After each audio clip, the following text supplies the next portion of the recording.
Welcome into Courtside Seats with Kroeger, a Charlotte Hornets podcast. Here he is, Chris Kroeger.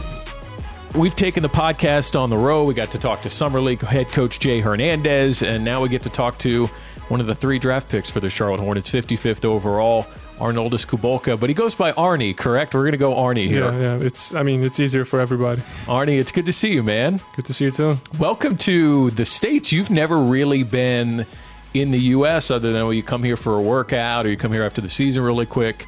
So we've been here in Vegas. This is kind of your first trip to the U.S. Welcome, man. Oh, yeah. Thank you. What do you think so far? I love it. I mean, it's different for me. I'm coming from extremely small village, so to be here in those big cities, it's a big thing for me. And I never even thought I'll have a chance. And did you have any idea? I mean, we can talk about the draft and all that stuff, but when you get drafted, did you have any idea that you'd actually even be here with the team for Summer League, or is this a pleasant surprise for you? It was a plan. I mean, there was a plan for me. If I'm getting drafted, I'm playing in Summer League. And then if I'm not getting drafted, I'm going back to my country to play in under-20 European Championship. Take us back to draft night. You get your name called, you're 55th overall, second round. What's that feeling like to finally say this team, it was the Hornets for you, so the Charlotte Hornets of the NBA select Arnoldas Kulboka? How did that feel? Did you send goosebumps down your skin? It was a dream ever since I started playing basketball. I never even thought actually I'm going to go this far. And, it was a great feeling. I was watching the draft in LA. I didn't go to New York. I stayed with my agent and my girlfriend. It was like really nice feeling. I never even imagined this going to happen. So, yeah. Was that about the time you thought you'd come off the board? Somewhere in that range, like around 45, 50, 55? I didn't have a big concern about the numbers. It wasn't really important for me, but I knew my range is somewhere from 40 to 60 second round. You get your name called. How long did it take for reality to set in? Because you're riding that high. Was it a few hours? Did you wake up the next day still kind of thinking, man, pinch me, I can't believe this is real? When did it kind of sink in and you realized, man, I'm an NBA player now? I mean, it's still a long road to be an NBA player, that's true. For sure. But, I kind of realized it right after. It was an extremely huge shock or something, but, it was just a great feeling, and that's it. As you said, it's not you're not going to be here this season. That's not the plan right away, which I think is really interesting. But when you talk about coming out of the draft and coming in and teams being interested in you, Charlotte wasn't one of the teams you worked out with pre-draft. Yeah, that's true. But they'd seen you, right, over the last couple of years. Yeah. And, I mean, they watched me in Italy, in Treviso. It was NBA Global Camp. I had an interview with the team, and, they just been following me for a while. So how many teams did you kind of feel, okay, these teams have been looking at me, I worked out for them? How many teams in total do you think had a pretty good read on you? I think it was at least 3 or 4 teams who've been watching me to get drafted. Yeah. And did you have a preference, or are you just thinking, I just want to get drafted, I want to get selected? I just wanted to get drafted by an organization that wants me. That's the main thing. And to know I got drafted by a team who really is interested in me and they want to develop me and they're still going to keep an eye on me, that's great. Did you have any idea of where Charlotte was? Like geographically, had you heard of Charlotte before? I mean, I've heard about Charlotte for sure. I've never been in the States, so I wasn't sure about the states and where the city is, but I'm pretty familiar with everything right now. Well, your game's so interesting to me because you are so smooth offensively, like the way you handle the ball, the way you run the floor, your shot's great, and you're 6'10"? Yeah, I'm 6'10". In shoes, you're 6'10". And which is all that matters. Nobody plays barefoot. So you're in shoes, you're 6'10". I mean, you're a shooting guard, right? Over in Europe, you basically play the two, or maybe sometimes you slide over to the 3, right? Yeah, I mean, when I was young, I used to play as a point guard most of the time. I always had the ball in my hands. 2 years back, I used to play as a point guard in second leagues in Germany, And I mean, I would say my original position is a 3 guy, but I used to play as a 2, as a 3. Even the last games I played, like 2 or 3 games, I played as a 4 guy. I think many people see me as a NBA 4 or 3 guy because I can stretch the floor. I just have to get stronger, and that's it. Yeah, it's not often like over here seeing a guy who's 6'10" with that type of skill set, and you'd say, oh, he's a 2 guard or he's a 3. It's kind of rare. I mean, we just now in today's NBA, we think, man, you got that skill set, you can shoot at that size. To your point, go play the 4. We're going to put you at power forward. Yeah. I mean, I'm okay playing 2, 3, and 4. It's not a big deal for me. The other thing is too, like, you've got to put more weight on, add more strength, but you've done that. I've gone back and looked at pictures of you from 2 years ago, 3 years ago. Every year you put on 15 pounds here, 15 pounds here. I mean, you've really, even just in the last 2 or 3 years, you physically put a bunch of weight on. Yeah, that's true. I mean, I was still growing since this year. I just stopped growing, I guess. I'm not sure about that. Yeah, and, it was really hard for me to gain some weight or muscles. It's getting easier now, I'm not growing anymore, and it's easier for me. And it's also different too, right? When you're a pro, you're a pro, so you're physically putting in the work every day, the weight room, and then also the diet too. That's such a big part of it is, and especially if you take the next step to the NBA, an NBA strength program, and watching your diet like that. I mean, that's where that stuff comes into play, where it's much easier to try and add that strength and add that muscle. Yeah, I mean, I'm pro since I was 17 years old, and I've been working out every day 2 times per day. So, I'm good with all that stuff, and would be great to be here and have a coach who works with me 24/7, every day, who gives me a plan, what to eat. And, I'm just looking forward to all that stuff. That's the interesting part too, is you've been a pro for a while now. That right there, the fact that, you didn't necessarily go the prep route, you didn't go to college like a lot of kids do around here. You've been going up against grown men for years now. So that's an advantage for you. I mean, at first I was 17 years old, skinny kid, playing against grown men, it was really hard, but you just get used to it. Somehow you get stronger for sure, and you kind of get that mentality that you have to fight no matter what. So it was great for me.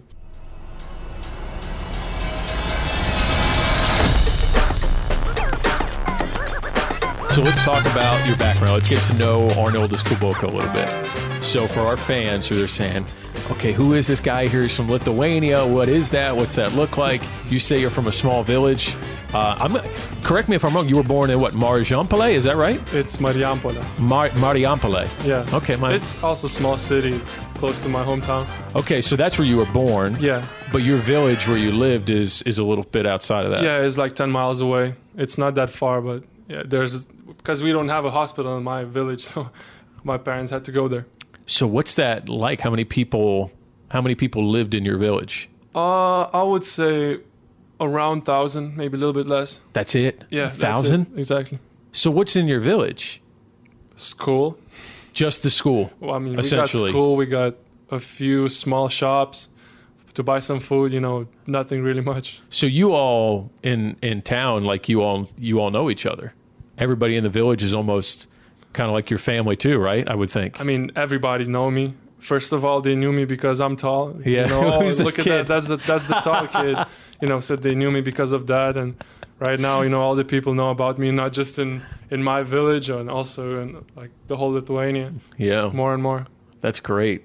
How many siblings do you have? Brothers and sisters? I have one brother. He's one older. brother. Okay. Yeah. And how much older is he than you? He's 26 right now. Okay, and you're 20. Yeah. So he's 6 years older than you. Did he play sports growing up? Was he tall? Obviously, he's not as tall as you, but no, he's like 6'2", I would say, something like that. And he used to play basketball. He finished basketball academy when he was young, and he's just playing amateur right now. Okay. But he's a better shooter than me. He's a better shooter than you. That's There's no way that's true. He is. So is that where you got your shooting acumen from? Was from your brother? I mean, I don't know. I was shooting with him ever since we were kids. Arnie, that's high praise to say your brother's a better shooter than you. You're a really good shooter. You're one of the best shooters coming out of this draft class. He's good too. Okay, all right. Well, hopefully your brother hears that. When did basketball start to become a thing for you? Like, was there a certain age you remember, even at being a little kid as like a toddler, where you started to really like basketball or just playing with a little hoop as a kid? When did basketball come into the picture? I would say, I don't remember, but I would say I was like 2 or 3 years old. There are some pictures of me. That young? Yeah, I mean, I'm Lithuanian. That's like religion in my country. Everybody play basketball. They watch basketball.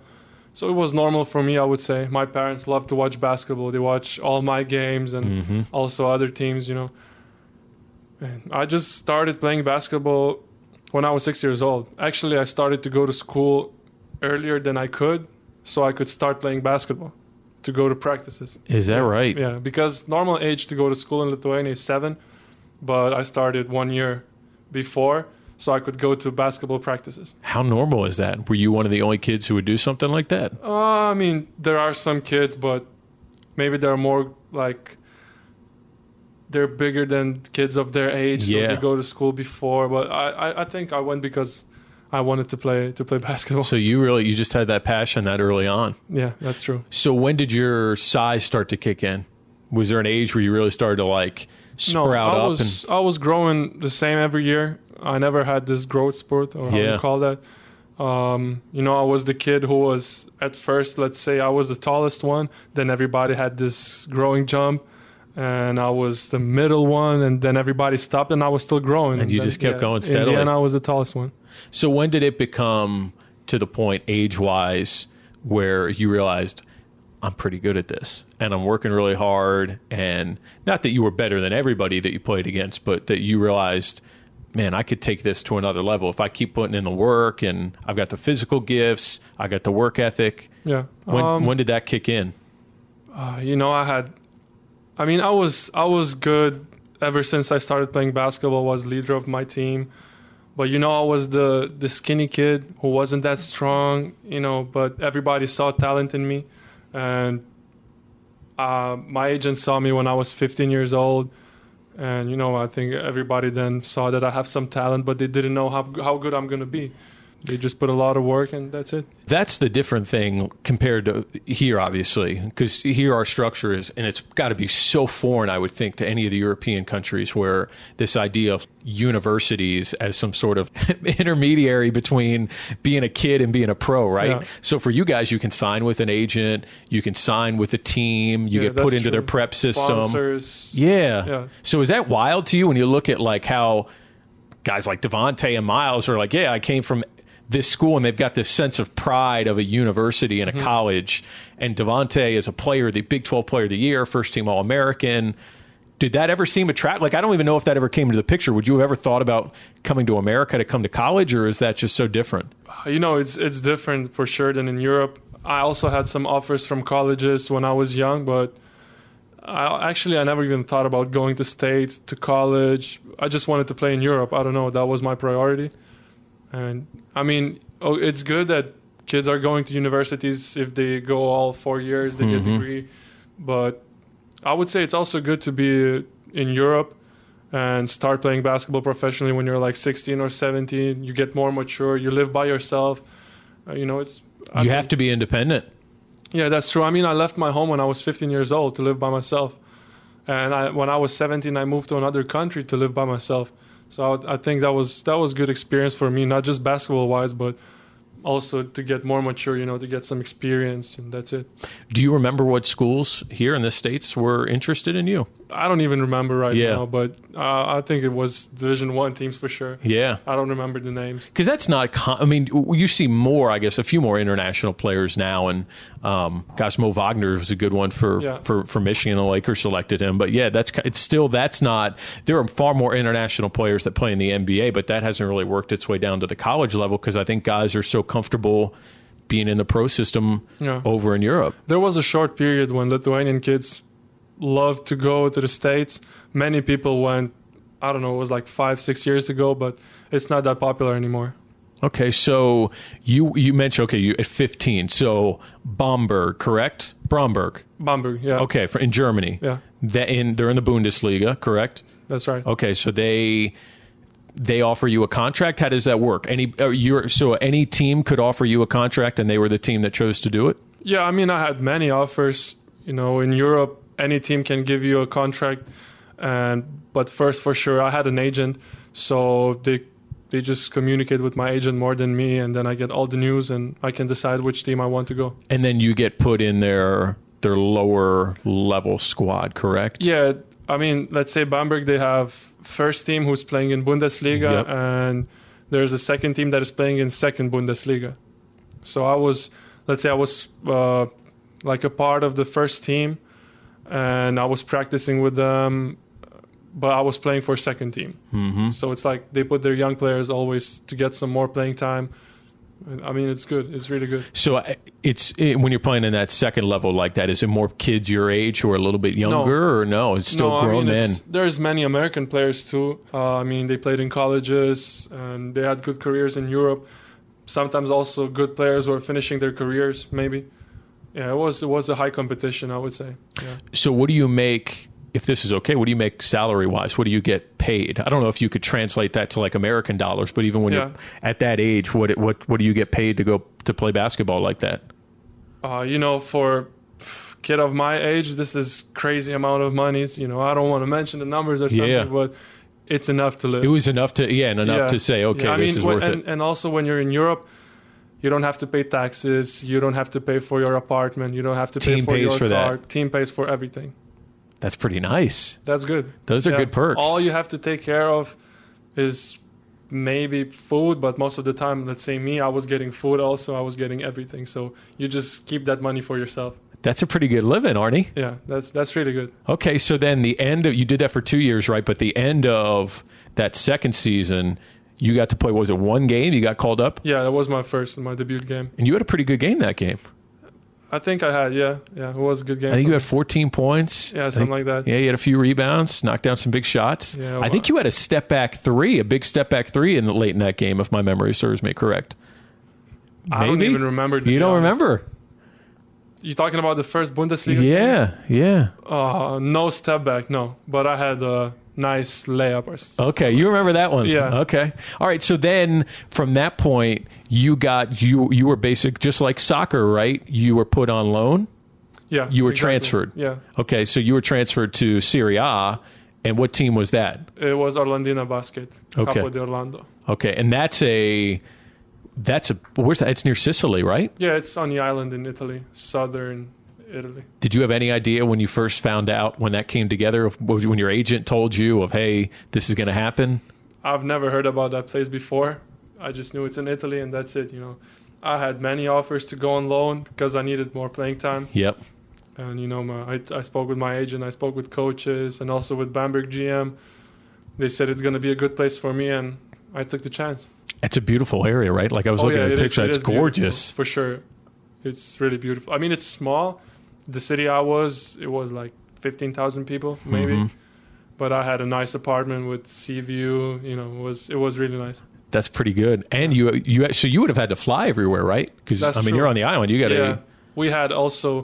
We played not just in Serie A. We played also in Champions League. So it's European competition. We had to fly to other countries. It was a lot of flying. I mean, sometimes we had to fly. We had 2 away games a week. So let's say we have a game on Sunday in Italian league. So we fly on Friday to that place, and then right after we have a game on Tuesday in Greece, let's say, and then you have to fly there. So you're just on road the whole time. I would say almost like an NBA. So yeah, I was about to say you're used to it. You're going to be used to this NBA life eventually, because I mean you're talking about 4 games and 6 nights. You got back-to-backs. You're playing. I mean, 10 games and 17 nights sometimes. Like it's crazy how many games you'll pack in the NBA, and you're always on a flight somewhere. Yeah. Did you guys fly commercial? No, we used to charter your own flight. Oh no, commercial. You would fly commercial. Yeah. Okay. No space for legs, nothing. Yeah, it'll be a little different once you get to the NBA, Arnie. That'll be a little bit different. So Serie A, that's a good step up from the second level of the Bundesliga, right? That's a pretty good size step some up. Good teams playing there, also EuroLeague level teams, and it was great for me. And so that was this past season that you just wrapped up. Yeah. And you were named newcomer of the year, I think, right, in the Champions League. Best young player. Yeah. That's a pretty good accomplishment. I mean, it's nice. First guy who was named was Furkan Korkmaz. He's for the Sixers. Now. Yeah, and he's in the summer league too. Yeah, he is. He just dropped 40 points. Yeah, no big deal. Before. Yeah, just European kid. Yeah, so that's good company to be in. The Champions League, that's a new thing over there, correct? That's in the last few years? I mean, there was a conflict between EuroLeague and FIBA, and so FIBA just created a new league, and it's been for only 2 seasons right now. Yeah. You think it'll take off? You think it'll be? Yeah, I mean, it's taken off already. Like, let's say Bamberg, they used to play in EuroLeague for many years right now, and they just signed a 5-year contract with Champions League. Oh, is that right? Yeah. So next season they're going to play in Champions League. So in soccer, that's for those that are soccer fans, it's the same sort of thing. You're talking about UEFA Champions League for all the individual leagues, whether it's Serie A or whether it's it's just European competition. Yeah. You know? Yeah, many countries are participating. Do you watch? I don't see. This is also foreign to me. When you're overseas, are you watching? Are you able to keep up with other leagues, or are you focusing only on the league? Like, even if you're off and you're watching other games, what do you watch? Or are you watching NBA games? What are you able to keep up with over there? You know, I'm a basketball fan, so I know everything about any league. I'm following results. My friends are also playing in different leagues, so I'm trying to watch all that stuff. Talking about NBA, I don't have a lot of time to watch NBA because it's like 3 or 4 a.m. Yeah, time in difference. Europe when the games are on. So I have practice in the morning, so it's not easy for me to watch.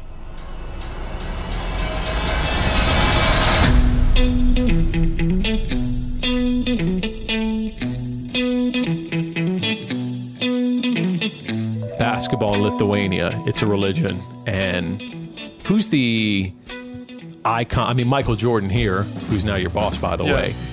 Is it Sabonis? Is it Arvydas? Is he the guy that you look at in your country and say, or is it somebody else? It's Sabonis, yeah. Yeah. He's also president of Basketball Federation right now. Okay. And yeah, he was, at his time, he was the best player in Europe for sure. And if he was healthy when he was young and played in NBA, I would say he would be the best European player ever in NBA. I remember growing up. This was not all that long ago. It feels like a while ago now. But Big Z, Zydrunas Ilgauskas, Jasikevičius, who had a huge Olympic year in 2004 in Athens. Yeah, I mean, there's so many guys. And now Jonas. Is Jonas your guy? Because I guess you would have grown up watching Jonas, right? Yeah, I mean, he's not that old. He's young. 26. Yeah. I watched him a lot, and he was playing in those European Youth Championships. Yeah. He was dominating. You know, he was back then. He was so skinny and tall, and now look at him. Yeah, he's a grown man now. He is. Darius Sangaila is another one, right? He's another one of your countrymen. Yeah, Sangaila had a nice game. Yeah, he was good. And then, of course, now it's crazy to watch Domatas and see what he's doing with the Pacers, and he had a great year last year. That's for sure. He's improving a lot. Yeah. So you say it's a religion. You guys, do you care about soccer as much in your country, or is it just really basketball? Soccer is not that big in Lithuania. We don't have a good national team or something. Yeah, sounds familiar. That's how we are in the States.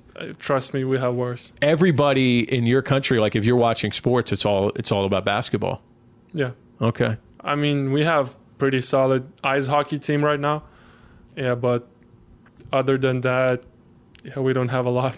Do you remember that you would have been 6 at the time? So this would have been, I mean, I don't know if you have memories of this, but do you remember that 2004 Olympics? And do you remember the memories of beating Team USA? I remember that. I remember the show of Jasikevičius with all those 3-pointers. Yeah, he went off in the fourth. I've seen many highlights. You know, it's great stuff. Is that something that you as a country kind of look back on as a seminal moment of this is when this is when we validated won against USA for sure. Everybody remembered that. You know, every time there's a European Championship, World Championship, or Olympic Games, is like celebration for the whole country, and everybody's following the results and celebrating if we win something. It does feel like, I mean, especially we could talk Europe in general, but for your country, for Lithuania, there's this validation now of, okay, you guys are good. You produce great basketball players. You're highly skilled. Do you feel like when you that sense of pride now of, I'm from Lithuania, and people say, I know that guy's probably pretty good because they got a great international system. You're playing high level basketball over there. Do you feel like you're validated now as a country? I mean, people who know about Lithuania, they know we have a good basketball team, you know. So it's nice. But many people, if they ask me where you're from, and I say I'm from Lithuania, and they're like, "Oh, okay," and I'm like, "Do you know that?" No, they don't know though. About Lithuania? No, sorry. Well, I'll tell you what hurts, though, at least in my opinion, maybe you can tell me because you actually probably got to experience it, was all this craziness with LiAngelo and LaMelo. I mean, that was such a circus. I felt bad because, what league were they even playing in?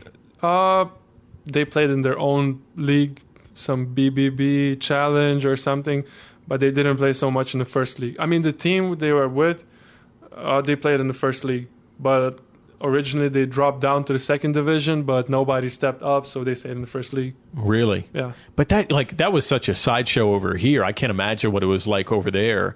To expect that they could just go over there and produce as kids. I mean, they're kids. And to think they could have gone to that league and all of a sudden been quality players, like that's such a ridiculous notion, I feel like. People expected a lot from them. I mean, LiAngelo is a grown man, I would say. He's strong. He can play basketball, that's for sure. But LaMelo, he was still so young. He's a kid. There are no kids of his age playing in that league. And I wouldn't say he was ready for that. But for sure, they're talented. They can play basketball.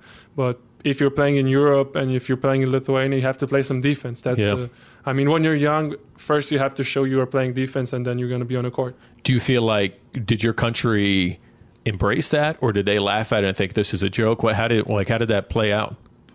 At first, everybody thought, okay, celebrities are coming to country, like they're biggest superstars right now. But with time, people just got bored of that. Yeah. They didn't even care about it too much. Let's specifically talk about style of play. So you talk about you being a shooter and you can run the floor and you can dribble. I feel like, to me, I love watching European basketball because I think it's just so highly skilled. And it's starting to become that way over here in the States because I think you guys over in Europe, I think you guys kind of set the bar for, all right, maybe some of you guys might have better athletes or there might be more physicality or strength or all that. But the skill level over in Europe, I think we were talking to Coach Hernandez about that. He says that really changed the game and put the game where it is right now. Yeah, that's true. I mean, in Europe, we're not that, like you mentioned, athletic or quick, so we have to compensate that with, I would say, our heads. We like to think a lot. We have a lot of set plays and different tactics. Yeah, we just share the ball. It's nice. I love to watch European basketball, and I'm watching that the whole time. For the next couple of years, or maybe it might. Who knows? There's not a set time frame, but the plan is for now for you to go back overseas. Are you going to play in Serie A again next year? No, I'm not going to play in Italy anymore. I mean, I still have a contract with this German team, Bamberg. With Bamberg. Yeah, so I'm not. Actually, I'm just thinking about what I'm going to do, but most likely I'm going to play in Germany. What are you going to... Well, I guess the question really is, what has been issued to you from, Mitch and Buzz and JB and all the coaches of, hey, here's what we want to see you work on. Here's what we need to see you grow in for you to, try and come over and join us again, whether it's a year from now or 2 years from now. I didn't have a talks about that yet, but I mean, it's obvious I have to work on my body at first to play more physical. I mean, I know what I have to do to come here, and it's not a big secret. Yeah. But you don't feel rushed or anything like that. You're comfortable playing. No, I mean, I'm good. I knew what's going to happen if I'm getting drafted. For sure, I wasn't ready for NBA right now. And, I mean, I understand that. Yeah. So what's it been like being a part of the team for Summer League? Just being around? It's great. You know, first of all, I can meet coaches to talk with them. Also meet Mitch and the guys. It's great just to see everything from inside. It's great. I mean, I never even thought I'll have a chance to do that. So what are the things you do off the court? What do you do for your free time, hanging out?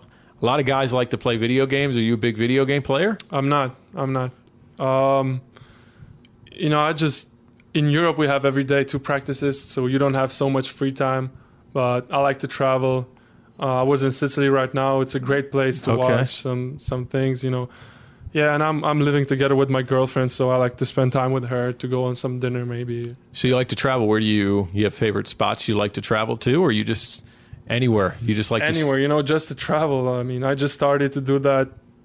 If I see a nice place, I'm going there. Okay. And then how long, your girlfriend, you've been dating for a little while? Yeah, it's almost 2 years right now. That's pretty serious, Arnie. It is. Okay. All right. So what other things are you interested in? Because your English is really good. How did you develop your English so well like it is right now? Movies. Really? Computer games. Kind of self-taught? Maybe. Yeah. I mean, we have English lessons in school, but I used to go to school in my village, so, it wasn't that hard to do something right there. It wasn't so tough. I was just learning by myself, I would say. Okay. Are you into a lot of guys like Malik? You've probably noticed this. Malik's into the fashion. Is that something you're interested in? I mean, I like it a lot too, but I'm not I'm not trying to show that too much right now, but I think with time I will enjoy doing that too. Okay. Well, once we get you over here, Arnie, man, it's good to see you. It was such a pleasant surprise, I think, for our fans when I had so many people reaching out to me saying, wait, Arnoldas is going to be here? I said, yeah, Arnoldas is going to be here. So it's great. I know on draft night when you tweeted out that picture of you on the jungle gym wearing your Hornet starter jacket, fans lost their mind because they thought, oh, this is just meant to be, right? It just couldn't have worked out any better. I didn't even know I have that picture, to be honest. My mom just sent me right after I got drafted. Did she really? Yeah, she sent me that picture right after. Did you know about the Hornets back then, or did you just like the colors and so you had the jacket probably? I don't even remember. I think my mom just bought it somewhere and gave it to me, and that's it. I tell you what, I grew up, I'm from Charlotte, so I grew up as a Hornets fan, and you should have seen it, Arnie. Back in the day, there's teal and purple everywhere, pinstripe uniforms. The Hornets set the stage in the 90s. Everybody started kind of copying them. So you got one of the best looking uniforms in the NBA. You're coming to a team with some great uniforms, some great style. Nice colors. I love it. Yeah. Well, Arnie, welcome to the U.S., man, and we'll talk soon, okay? Yeah. Thank you.